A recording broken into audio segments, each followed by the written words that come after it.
એની સવારીના પડઘા સંભળાય છે.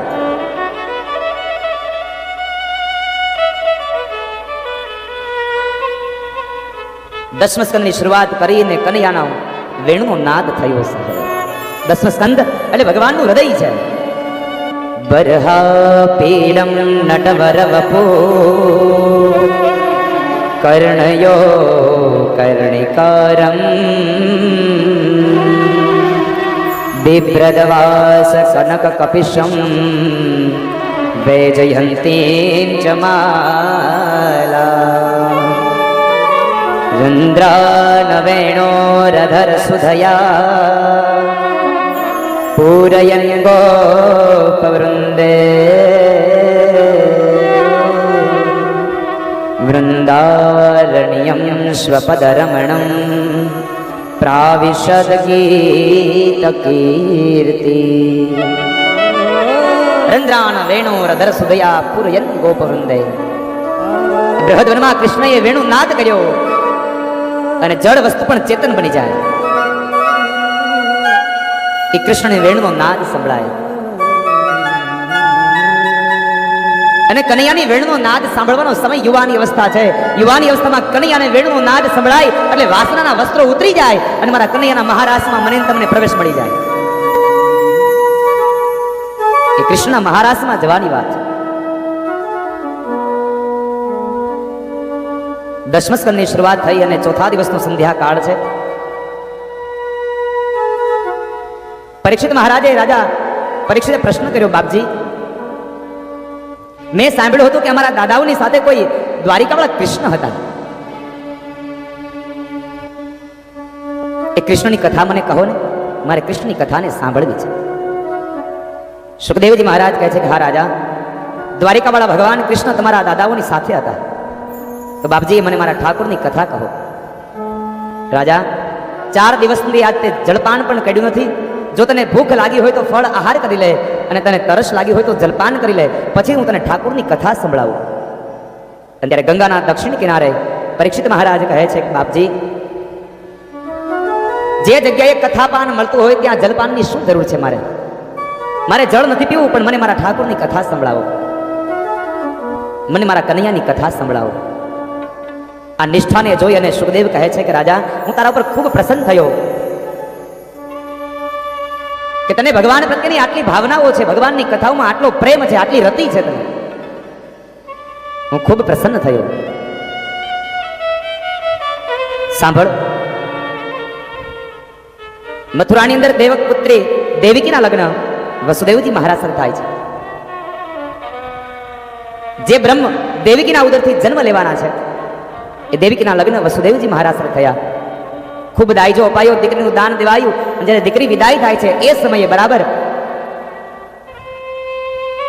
મથુરાનો રાજા કંસ પોતાની બહેનને વળાવવા માટે પોતાની બહેનના રથનો સારથી બન્યો છે. મથુરાના લોકો વિચાર કરે છે, જુઓ તો ખરાબ, બહેન પ્રત્યે કેટલો ભાવ, કેટલો પ્રેમ છે કે રાજા મટી અને આજ પોતે સારથી બની ગયો. કેટલો પ્રેમ છે એમને.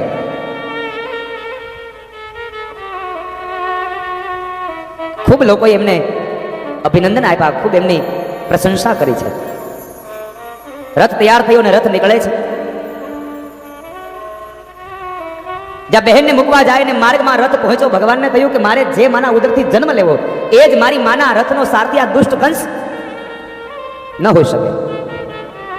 એટલે ભગવાને આકાશવાણી કરી છે કે હે મૂર્ખ કંસ, તું જેને તારી બહેન કહી અને આટલો પ્રેમ કરે છે, રાજા મટી અને એક સારથી બન્યો, પણ તને ખબર નથી તારી બેન દેવકીનું 8મું સંતાન એ તારો કાળ છે, તારું મૃત્યુ છે.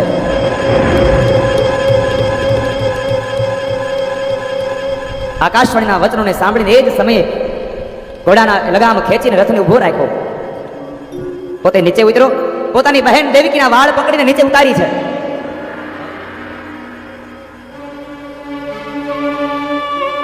નીચે ઉતારીને એને પોતાની બહેનને વાળ પકડીને ધરતી પર ઢસડી રહ્યો છે.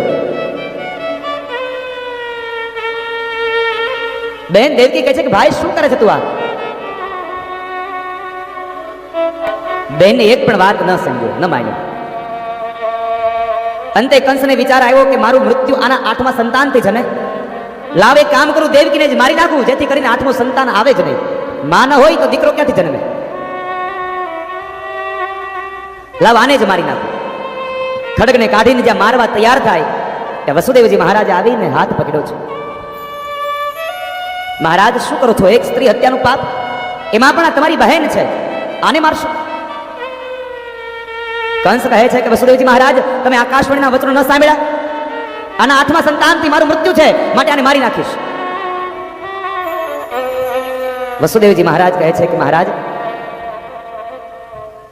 આના આઠમા સંતાનથી મૃત્યુ છે તો પછી તમે શું કામ એને સ્ત્રી હત્યાનું પાપ કરો છો?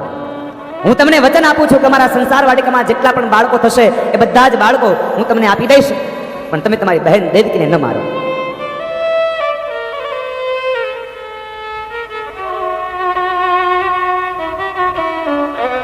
કંસને વિચાર આવ્યો કે વાત બરાબર છે.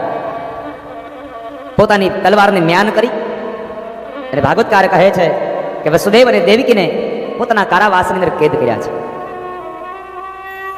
કારાવાસમાં કેદ કર્યા. ધીમે ધીમે સમય પસાર થવા લાગ્યો.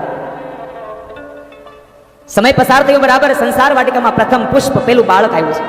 દીકરાનો જન્મ થયો. માં દેવકી પોતાની ગોદમાં લઈ અને બાળકને રમાડે છે, પોતાના બાળકને પૈપાન કરાવે છે.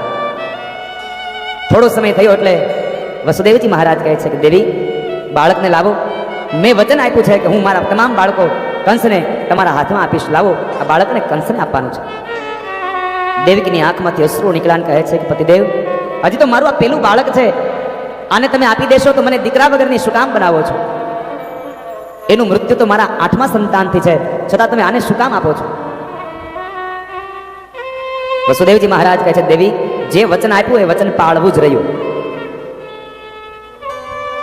વચન આપ્યું છે તો વચન પાળવું જ રહ્યું, માટે બાળક આપી દો મને.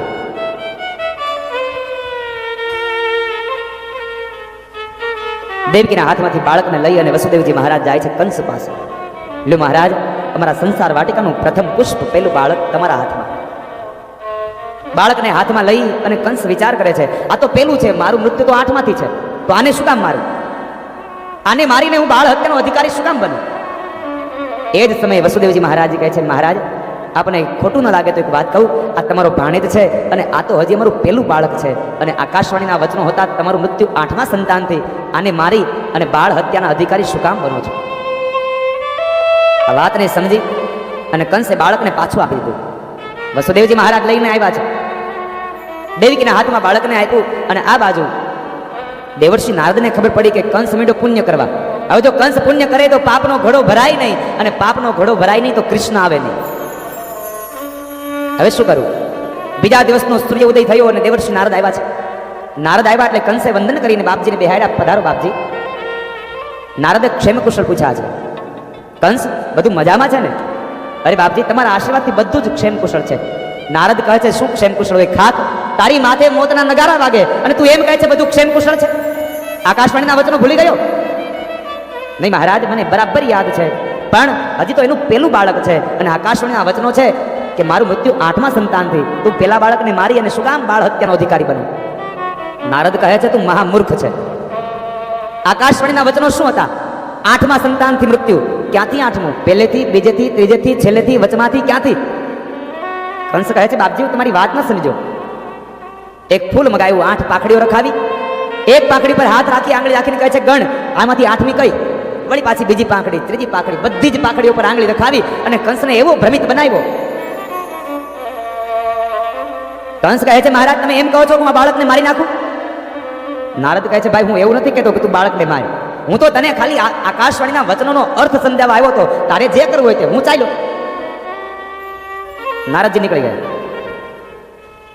કંસ વિચાર કરે છે શું કરું?